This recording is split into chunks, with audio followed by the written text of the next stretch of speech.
கர்த்தரை துதியுங்கள். நம்முடைய தேவனை கீர்த்தனம் பண்ணுகிறது நல்லது. துதித்தலே இன்பமும் ஏற்றதுமாயிருக்கிறது. கர்த்தருக்குள் பிரியமானவர்களே, உங்கள் அனைவருக்கும் இனிய காலை வணக்கங்கள். இன்றைய வேத வசன தியானத்திற்கென்று நாம் தெரிந்தெடுத்திருக்கும் வேத பாகமானது சங்கீதம் 138 7ஆம் வசனம். நான் துன்பத்தின் நடுவில் நடந்தாலும் நீர் என்னை உயிர்ப்பிப்பீர். என் சத்துருக்களின் கோபத்துக்கு விரோதமாக உமது கையை நீட்டுவீர்.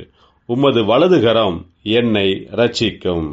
பிரியமானவர்களே, இன்றைய வேத தியானத்தின் தலைப்பு துன்பத்தின் நடுவிலும் என்னை உயிர்ப்பிப்பீர் என்பதே.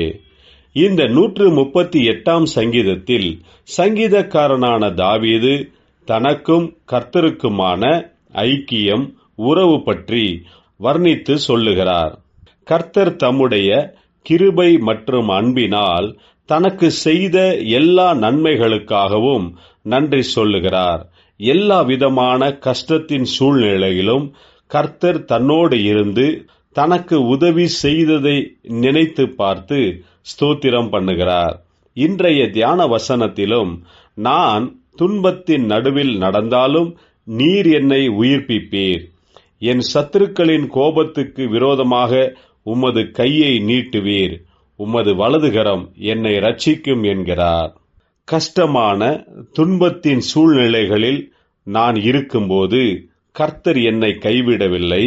தம்முடைய கரத்தால் என்னை மூடி மறைத்து நான் மனம் குன்றி போகாமல் என்னை உயிர்ப்பிக்கிறவருமாயிருந்தார் என்கிறார். தேவனையே சார்ந்து கொண்டு இருக்கிறவர்களை அவர் ஒருபோதும் கைவிடுகிறவர் அல்ல. அது மட்டுமல்லாது சத்துருக்களின் கோபத்தில் இருந்து கை நீட்டி நம்மை தூக்கிவிடுகிறார். பிரியமானவர்களே, நாம் அநேக சந்தர்ப்பங்களில் கர்த்தரை விட்டு தூரமாகும்போது, விசுவாசத்தில் குறைவுபாடு இருக்கும்போது, நம்முடைய சுயமான தெரிந்தெடுப்புகளால் கஷ்டத்திற்கு உள்ளாகும்போது கர்த்தர் நம்மை கைவிடுகிறதில்லை. கரம் பிடித்து நம்மை நடத்தி உயிர்ப்பித்து இரட்சிக்கிறவராயிருக்கிறார்.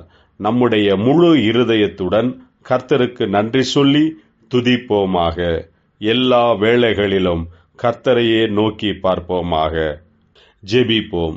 ஜீவனுள்ள தேவனே, இம்மட்டும் இதுவரையிலும் நீர் எங்களுக்கு செய்திருக்கும் எல்லா நன்மைகளுக்காகவும் நன்றி சொல்லுகிறோம்.